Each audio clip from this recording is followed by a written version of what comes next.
and lovely ladies and a wonderful fellow who's already taken his place. Welcome Roy Dennis.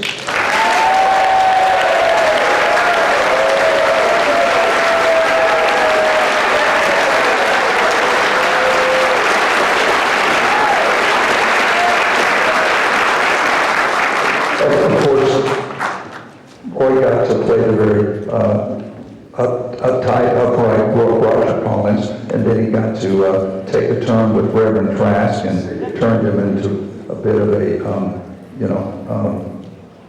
very, very odd, evil preacher. But now to counter all that, we have Joanna Going, and Joseph.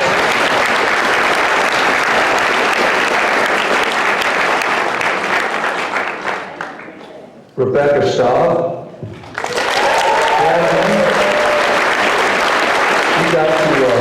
When you were the lucky Daphne, this one, well, there were two Daphnes, but the one in the old movie, she didn't get to come back as a vampire. You got to come back and show your fangs. And I know Joanne had a dream sequence or something where she had her fangs. I had a couple of things. Yeah, and Ellie just got to get first year with Roy Dennis. That was the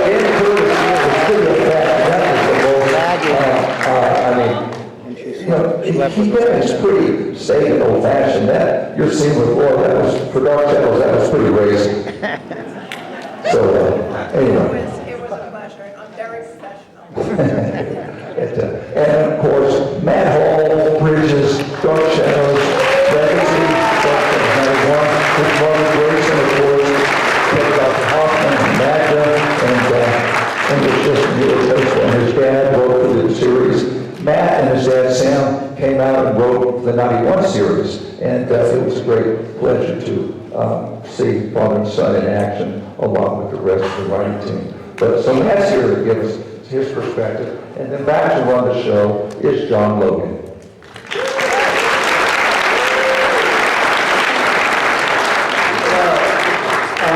Thank you for joining us to celebrate the Dark Shadows Revival 1991.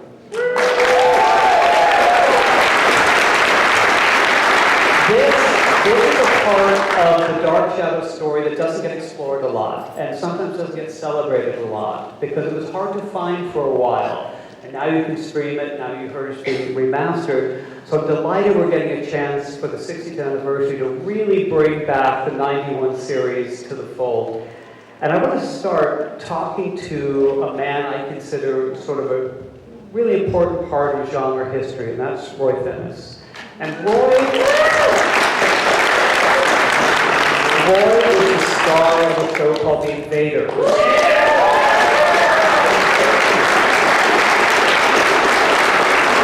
And it was the first show to deal with science fiction and alien invasion in a very serious way, and it was a great drama.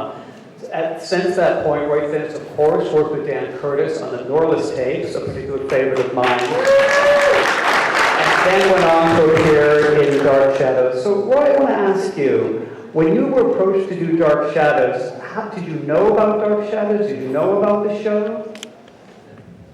I knew about it. I certainly had heard about it. And what I knew about it, I knew from Dan Curtis. Dan was a very good friend. I loved him and Norma as friends. I miss them. But that's... Did you enjoy playing Roger Collins and Reverend Trask? Sure. I enjoyed playing whatever Dan would assign. What sort of man was he? Because Dan Curtis is such a legendary figure with everyone in the room. What was he like as a person? He was very real, very basic and down to earth. He was not a fan of BS. And he was a good friend. He was a loving friend. Dan had a house with a tennis court, but Dan didn't play tennis, he played golf. I said, "Funny, you should have a tennis court." And he said, "You want it?" I was there as much as I could. In fact, I was trying to get his daughter to play. We started hitting the ball around. I'm not a great teacher, I'm just a player. But we had some wonderful times together. I miss them both very much. You know, we have another person who has real serious roots in the Dark Shadow family, and that's Matthew Hall. Now, Matthew, his parents were Sam Hall, very instrumental and genius writer of the original Dark Shadows, worked on the movies, and his mother was Grayson Hall, who played Julia Hoffman and a number of other parts. And then Matt went on to work on the revival show. So I have to ask the question, what was Dark Shadows like in your youth? What did it mean to you growing up to be so associated with it? This thing does work. It's good. Well, all right. Briefly, I grew up. I would come home from. Everybody ran home from school to watch Dark Shadows. I went home from school to hang out in my mother's dressing room in the studio, and I would basically I would go and try to do homework and give up, and then like hang out at the studio while they were taping. If I was in the set when they kind of sealed it for taping, I was in the set. But most of the time I was running around upstairs. I was given a seat in the control room so that I could play with the little machine that not hurt anything. And one day, famously, Vinny Scalzo, the makeup man, was bored, and he had to be there at the end of the show. And he put me in the table put it in his chair, and he made me up as a monster with long nose and ears, and aged me, and I wandered around Ninth Avenue terrorizing school children. But I always wanted to work on Dark Shadows, and when it ended, I remember watching the final episode. I was always envious of David Hennessy and Sharon Lentz, and because they were worked on Dark Shadows, and my mother worked in Dark Shadows, my father worked in Dark Shadows, and I didn't. And then the 1991 show came around, and I had an opportunity.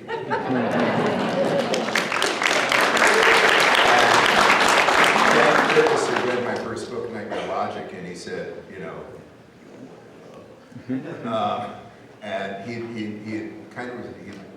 he recruited my father, Sam, to do it, and he read the book, and he actually asked me, which was very nice of him. It really didn't come from Sam, although that's how we knew him. So there's a certain amount of nipple baby there, but it was fascinating. First of all, Dan was a minotaur. He was half man, half boy, and noble, as Roy Thin said. That was absolutely true. There was no. His opinion was firm and delivered with no compunction. And I remember. I'm sorry, I'm totally dominating. I at one point I was sitting working very early on. I was sitting and working, going through the synopses of the old show that were actually in the original scripts, and my father was working on, sitting next to me, working on the pilot of the new show, and on the other side of the wall, Dan Curtis was watching Old Dark Shadows tape with my mother on, and she died in 1985. This was all obviously later then. And it was a little intense. It was a little fierce to be that kind of wrapped in it. And my father actually eventually couldn't take it any longer, and which is an unfortunate way to put it. But it was a very emotional thing to do for us, father and son. And he was offered a job on another show and took it, and that left me alone. I did the rest of the thing, and it was fascinating. It was extremely intense, and it was an amazing period, and it was a lot of incredibly hard work, and it was very rewarding. And now please ask somebody else. Absolutely. Thank you. Well, let's bring Brad. We're very lucky here because I'm a professional writer, and we very rarely get to hear from the writers of Dark Shadows. And those writers, from Sam Hall to Matt Hall to everyone who worked on those scripts, are so important to us. So I want to come back to you with a couple specific inside writery questions. Oh dear. But every iteration of Dark Shadows, worth its salt, begins with the lines, "My name is Victoria Winters." Joanna Going.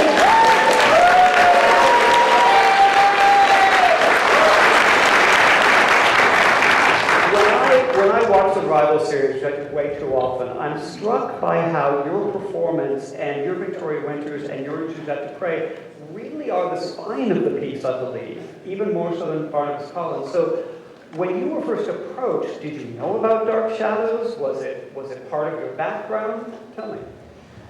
I did know about Dark Shadows. I grew up very aware of it. I grew up in Newport, Rhode Island, which famously was the location where the exterior of the original and so it was, you know, in school, even though I was a little kid, people knew about it. We did not watch it in my house, but I was so lucky to be at a friend's house around 4 o'clock in the afternoon. I was able to watch it. So I was very aware of it. And, you know, immediately knew what it was when it came around to audition for it. And, you know, was very intrigued. Well, I mean, I was just starting out, so everything was intriguing. But like I said, I was familiar with it. I think I understood the tone and, you know, was able to bring that to Victoria. I didn't know about Josette at first. I don't think, none of us knew. Well, maybe you knew, but I didn't know we would be going into the past. At least not in the first season. Not the first season.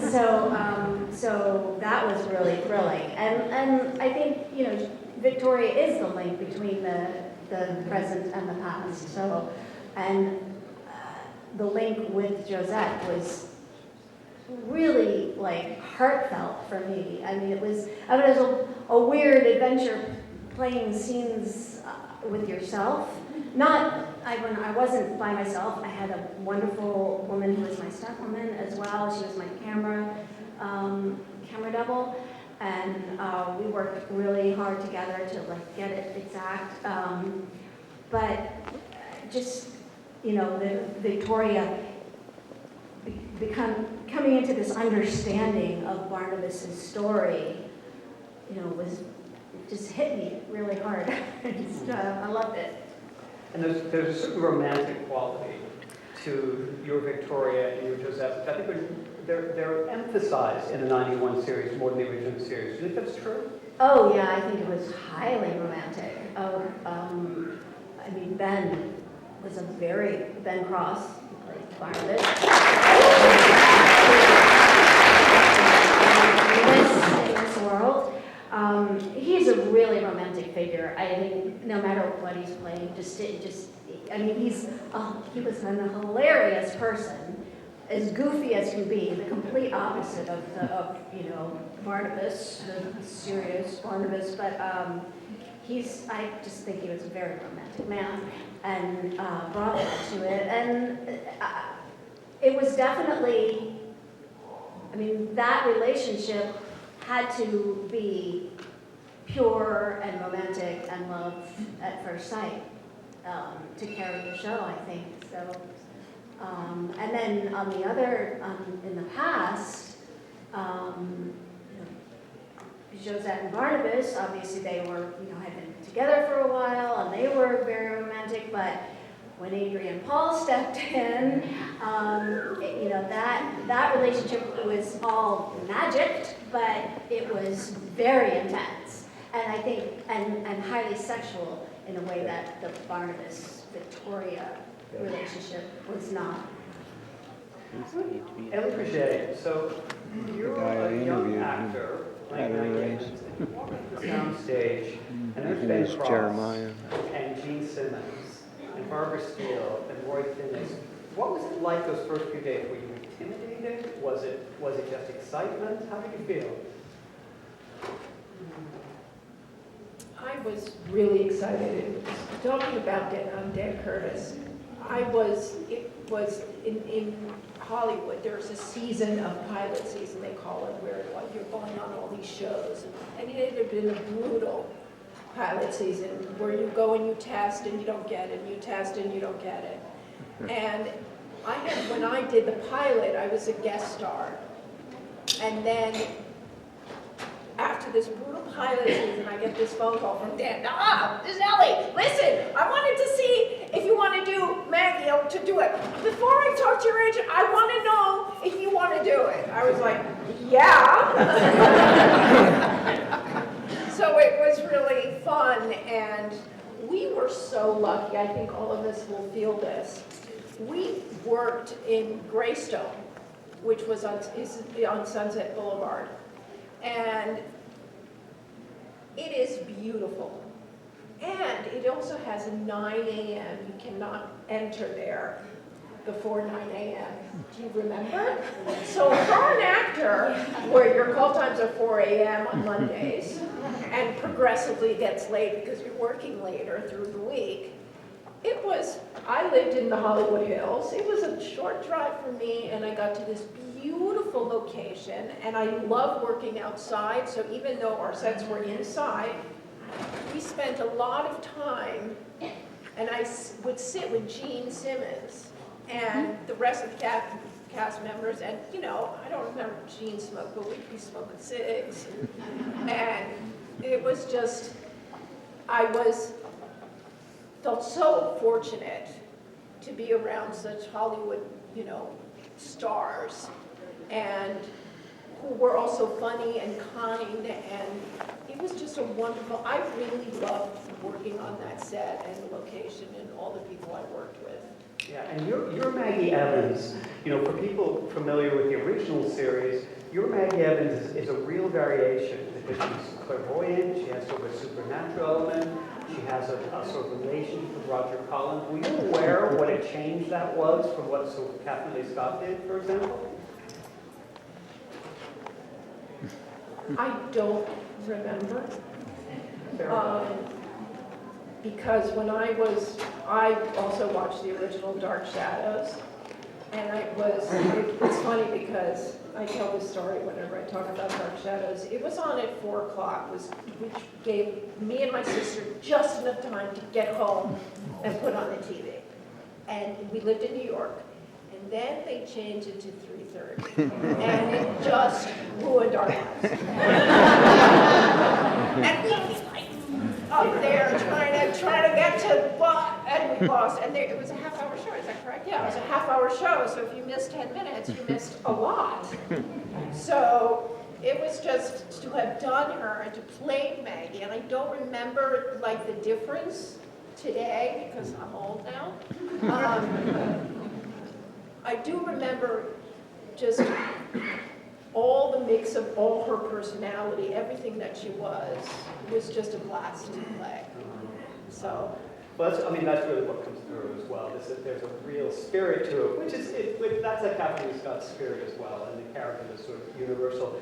So Rebecca Staub, Daphne Collins, the doomed, spoiler. The doomed Daphne Collins. So, did you know about Dark Shadows before did you audition? I, as the other two, watched it as a very small child.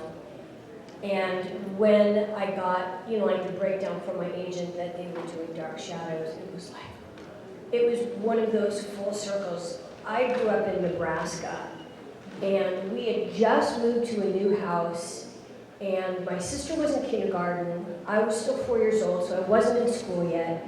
And I don't know, one of the things that my dad had taught us at the time is if there's ever an emergency, call the operator. I don't know, I guess there wasn't 911 then or something. But it was just, we knew the phone and, get up on your little stool and dial the O and talk to the operator, everything. So it must have been when it was 3:30, because I don't remember what time, but I'd been watching it with my mom. And then she had to go pick up my sister from school, but the school was literally like at the end of the block.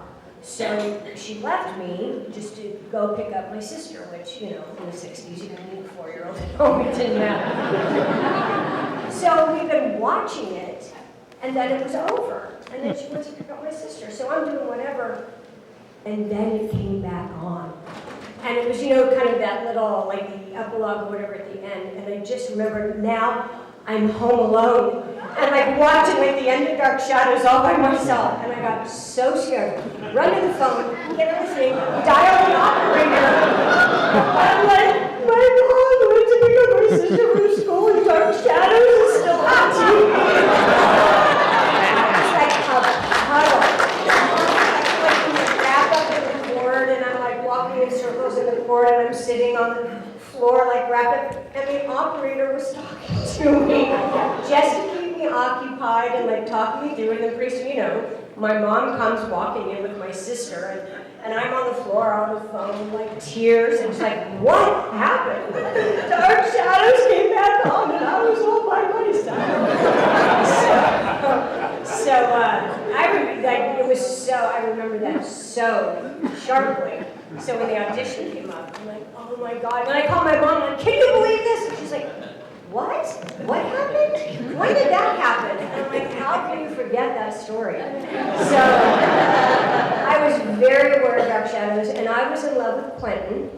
So, you know, it was kind of funny to be a 4-year-old girl in Nebraska, and it was like, oh, Quentin was just the dreamiest. So it was really exciting to audition, and then, yeah, it was funny, because there were, like, the young girls, like our age, and then there was, you know, Jean and Barbara, yeah, to work with Ben was, it was incredible. I mean, I was sad that I knew when I got it that I only had however many episodes that was, I don't remember, like 3 or whatever, because I knew it was my demise. But it was neat to be the first bite, that it was neat to, you know, Barnes' first victim, even though, you know, we're related. I'm like, why did you kill me? Don't fight me that hard. But it was fun, you know, with the eyes. We had like the yellow contacts and the fangs, and I always had so much fun in hair and makeup with the hair and making team, because it was the Westmorlands who had like a huge Hollywood history of hair and makeup, and so even that was like a real Hollywood stable. And I remember just hours in the hair and makeup because of the character and all of the stuff. And one of the cutest things too, little Joseph Gordon-Levitt was, how old was he then? Probably 4 or 5, yeah. And sitting there, and like his mom would, you know, read him his lines and learn back, and, you know, sitting there watching him learn it. That, it's funny, at the time, you're just so in your immediate world that you never think forward. It's like, how many years later, like, you know, we'll all still be here. And then Ellie and I got to be really good friends, and you know, Joanna is just an icon. And so yeah, it was really thrilling, and to work at Greystone Mansion, because it's, you know, as an actor, like, you just want to, it's really playing, we're players, and then you get in your costume. And remember, I have the scene where I'm in my nightgown and I come down that banister, and, you know, what kid hasn't, you know, come down the banister, you know? And so it's like, really, I got to do it? I was like, they're like, well, not like that. Just do one where, you know, she just comes down. So it was just so nice, like, to be there on set and to work with Michael Weiss, which was, you know, we loved him. He was so good. One funny thing that I like, Elliot, I don't remember a lot. One thing. There was a scene where I was in bed, and Michael's sitting there, and I'm there, and I have the patch on. And this scene just went on forever, and I'm like, well, this is an easy day. I don't have any dialogue, so I'm laying there. And somehow I actually fell asleep in the midst of what's going on. And all I remember waking up and looking, and Dan's right here, and he's like, okay? And he gives me some direction, and I'm like, absolutely, thank you. And I have no idea what he said, and I turned to Michael. What did he say? What am I supposed to do? because I don't know how, but I managed to go to sleep, and I just remember waking up to Dan's face. Yes, got it. Not every day you get to talk to someone who's vampirized by Barnabas Collins. So well done, you. So the show lasted 12 or 13 episodes, depending on how you count it, because the originally premiered like a TV movie. First of all, how many of you have seen the Dark Shadows revival series? Well, if you haven't, please do, because you see these fine actors, amazing scripts, beautiful gothic, fully realized, well-funded Dark Shadows. So it was a short run. It should have been longer. You know, there's a lot of speculation. Danielle and I talk all the time about what would season 2 be. Would have Adrian Hall come back as Quentin? So Matthew Hall. There's still hope. Tell us. There's still hope. You're available. What season? Have you discussed season 2? Oh, sorry, yeah. That's a terrifying question. My running line about Dark Shadows 91 to Dark Shadows, is that it went up against the Gulf War and lost, but the Gulf War cost more per episode. We were going to, basically Dan was like tracking with the original show. And the plan was to continue tracking with the original show. And I think that in many ways he had it was like the original show was like a sporadic, like chaos engine of a thing. And in the 91 show, he was able to harness it in a much more focused way. And I think he would have continued in that vein. But I don't remember specifics. I remember like trying to come up, I remember writing documents for him about like other avenues we could explore. And some of them were really good. Yeah, not just me, my dad liked them. No, that's actually, some of this happened after Dad left. But I would try to push it in like other directions, and Dan would be appreciative, but would always kind of bring it back to the central flow. So that's kind of my take on what season 2 would have been, and further in subsequent seasons. You know, that he was recreating it in a kind of much more organized, coherent, linear fashion, and I think that's what he would have kept doing. I think. Well, when I say Dan was half man, half bull, like once he chose a direction, that's where we went. You know, and so that's my answer to that. Is that we would have plowed through till morning. So, Joanna, let me ask you. You know, you're a young actor, and this is your starring role. How aware were you of things like ratings and how it was doing? I came from soap operas, daytime soap operas, so I was very aware of ratings. But I, you know, who would have known that a war would interrupt our series? And it really did. And so, I mean, I knew there was a lot of excitement, you know, just the press that we did, the junkets, the TV guides, and the, you know, different TV magazines that featured us, and so I was aware that there was a lot of excitement about it.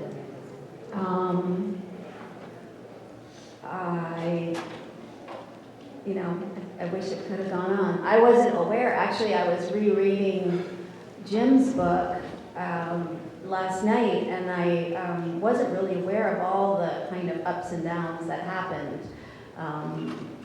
Right, well, you know, as the war went on, like our first Friday showing, I guess it was the war had just started, and then they changed the time slot, and you know, so there were a lot of we took a lot of hits, and but you know, I definitely understood a little bit about how TV works, that it's out of your hands. It is, it is. So Eli, the same question as a young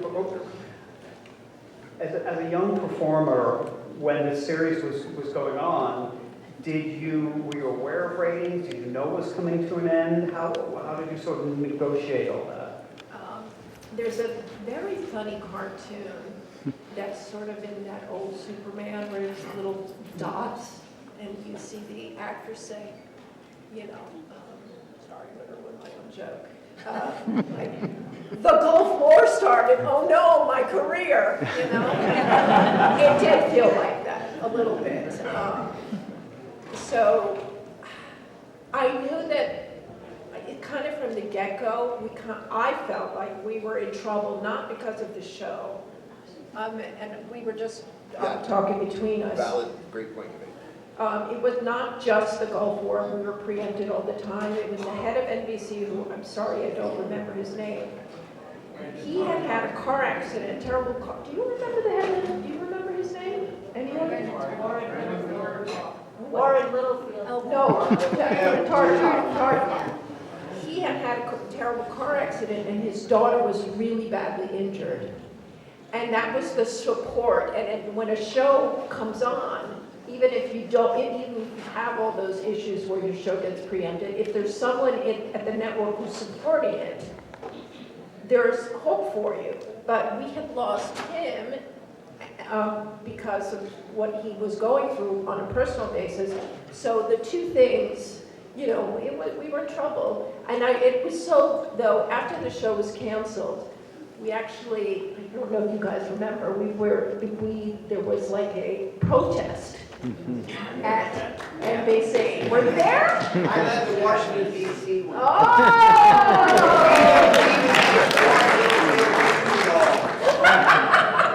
Well, you're my hero. There was people wanting to, and just being there and going there, and actually that was the first time that I had ever met a fan base. And it was just so wonderful to meet them, because like all of us, I was such a huge fan of Dark Shadows. And then to do the new Dark Shadows, and to see that people were as excited about our show as the original show. So it was really exciting. But I always felt like, this is problematic. Yeah. Well, I want to ask, Roy, I want to ask you, you know, I have such respect for your career from the very beginning and all the shows you've done, you know, TV Invaders, the TV movies, Falcon. You've had a very long career. You're working with Jerry and Sylvia Anderson, you know, in London. You've worked all over the world in various things. Do people ask you about Dark Shadows a lot? Does that play a lot into sort of what people talk about? Oh, it doesn't? Well, it should. It's fantastic. Well, I think we have time for a few questions. So if you shout them out, I'll just repeat them. Please. Yeah, for those of you that worked on Big Finish, can you talk a little bit about working on audio dramas, converting Dark Shadows to audio dramas and playing new characters? So the question for people who've worked on Big Finish, what's it like doing audio dramas and playing new characters?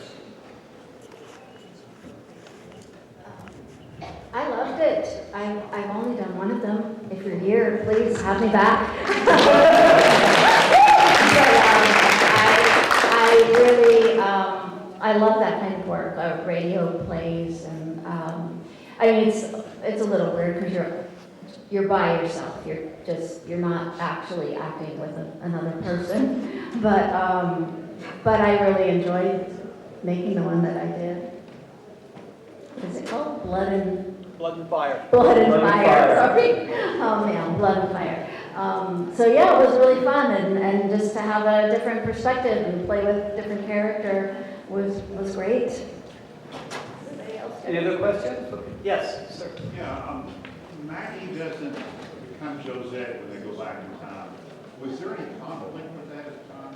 The question is, Maggie doesn't become Josette when they go back in time. In the original series, it's Victoria Winters who becomes Josette. Was there any discussion or controversy about that, like as Matt as well? No, not at all. I really enjoyed it. I I don't think they were discussing it with us. I don't know, about Actresses. So I don't know. I mean, I didn't know the story enough to know that Maggie was the one who was Josette, I think at the time. Like I said, I was little, but I was not, I was not well versed in the characters from the first one. But I think, as you've been saying, that Dan he had a do-over. Not that he really needed a do-over, because it was great as it was, but he just went about streamlining things and taking Maggie in this wonderful other direction as a medium. And so there was no conflict on the set about it. I don't think it was never discussed with us. Matthew, do you remember this? So it's one of the things that like real Dark Shadows fans always comment on the revival series, that Josette is played by Victoria as opposed to Maggie. Do you remember any sort of discussion about it? There was some debate, but Dan saw it that way, and I think it was an interesting change. It was it threw a slight curve into a lot of stuff, and I think as we were grappling with it early on before anything was shot or anything, it was one of those things that we talked through a fair amount, but Dan saw it a certain way and wanted to go forward, and so it's a nice change. It's a weird change, and it's a very interesting choice, and it worked for the show. Totally worked. I want to ask about another actor, my friend Lisette Anthony. What was it like working with Lisette? Fun. She was so, my image immediately goes to 1790 Angelique, and she was so tardy. I guess we only saw her in 1790, right? She wasn't it, yeah. She was just so delicious and tardy, and she had so much fun with all the evil machinations that she could do. And so, yeah, I had a good time working with her. You know that and maybe everybody knows this, that Dan actually tested Iman, David Bowie's wife. Oh, wow. Iman. David Bowie's wife was going to be Angelique.